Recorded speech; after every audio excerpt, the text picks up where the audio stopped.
We've been talking about electrophilic aromatic substitution, but there's also nucleophilic aromatic substitution followed by elimination. So let's look at this process. And we'll use a chloride as our leaving group in this case. So we'll start off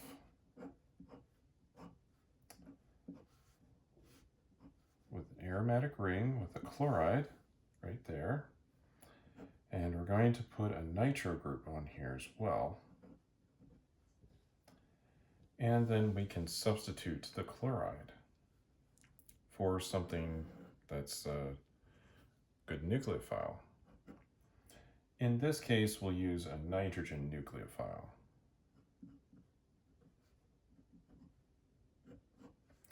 And we'll need to use an excess amount of this. One, to help the reaction go forward, and two, we will need to deprotonate partway through the mechanism, and so we'll need additional base.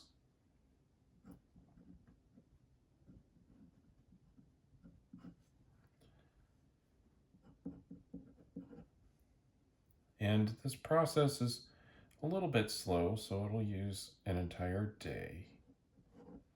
And we're going to heat it quite a bit. Now, when we do this, we should be able to substitute the chloride for this amine.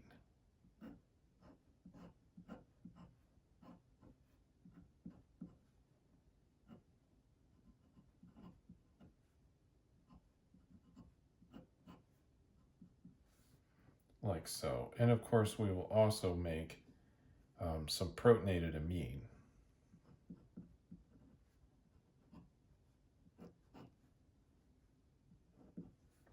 And the chloride will be the counterion. Let's examine the mechanism of this process.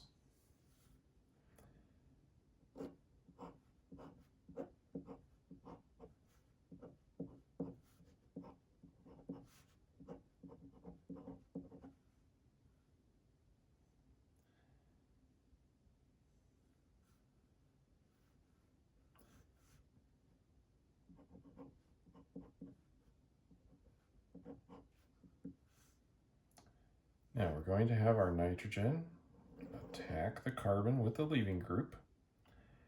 And as usual, I tend to draw the bonds in this orientation, but we're going to have the electrons that are resonating through this transition over into right next to this electron withdrawing group, the nitrate.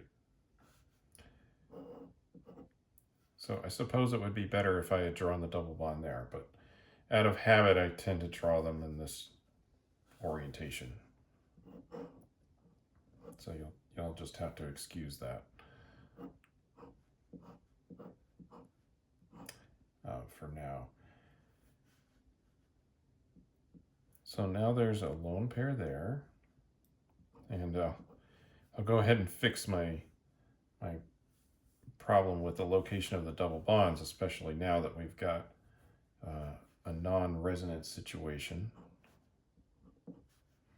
We've got a chloride there, nitrogen here.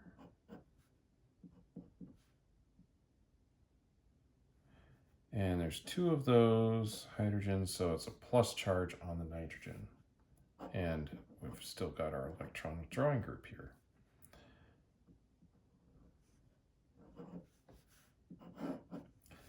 Now, this is a Mesenheimer complex. I'm just going to spell that out for you in case I'm not pronouncing that properly.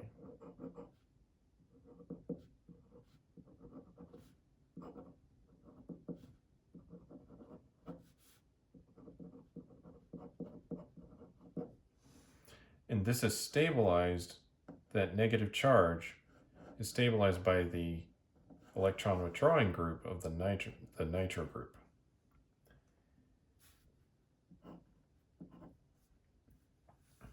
Next, what will happen is we're going to reform the aromatic ring.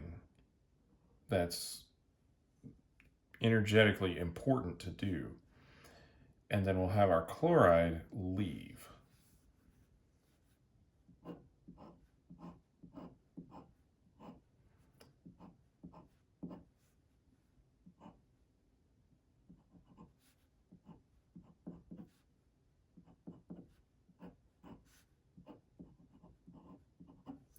So we've reformed our aromatic ring, and we still have a protonated complex here.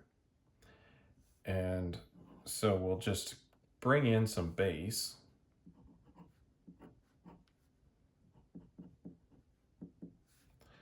And take the extra proton away. And that will be within an equilibrium here of our product.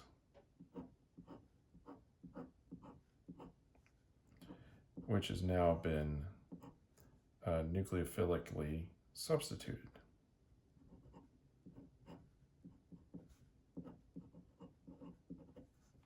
And of course the acid form as well. Now, hopefully this sheds a little bit of light on some requirements that we'll have for this process to take place. And you may notice that during this, we had to have an electron withdrawing group in either an ortho or a para position. The reason why it has to be in either of those locations is so it can stabilize the negative charge that will form.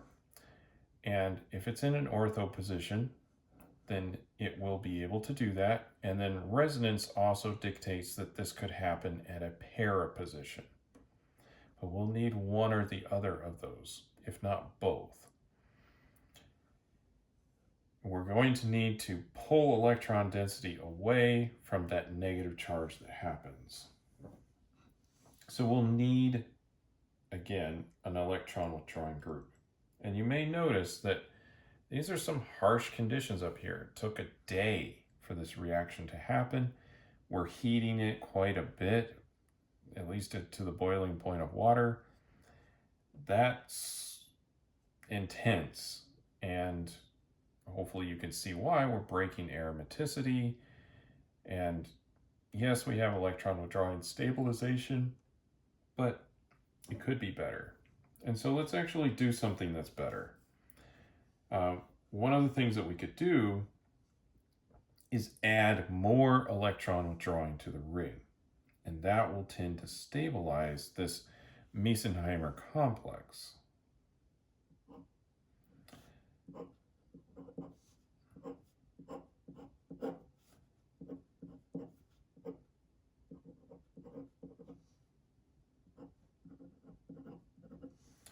So now, instead of just one electron withdrawing group, we've added two.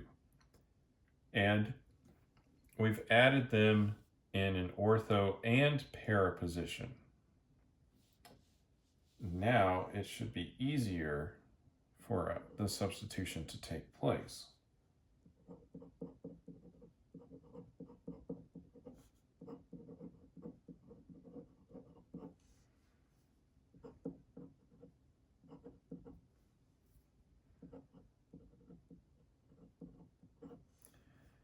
And you can see here that the conditions are much milder.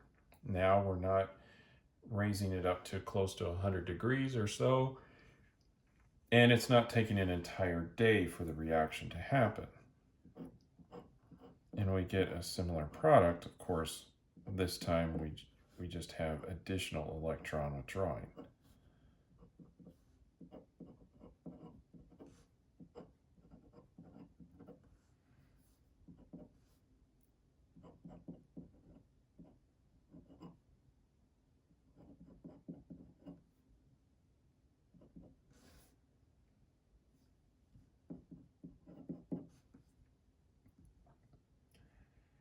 And so this is how we could have taken 1-chloro-2,4-dinitrobenzene and turned it into N-methyl-2,4-dinitroaniline. Now, this process works well with other leaving groups like bromines, iodines, other halogens, other things that we could attach to the aromatic ring that would be easy to leave. But it is also possible to do with fluorines, which is not something that you would normally be able to say. In general, fluorines aren't the best leaving group.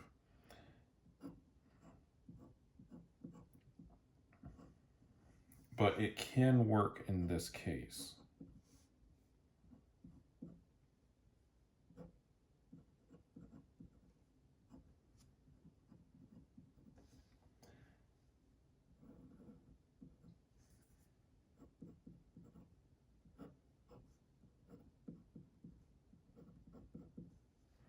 So we have a nucleophile here, and it's not necessarily the strongest, but we're going to add a little bit of a base, some potassium carbonate, and I've heard some chemists call this K-carb, which I thought was an interesting name, and a little bit of other solvent. And when we do that, we can substitute for the fluorine.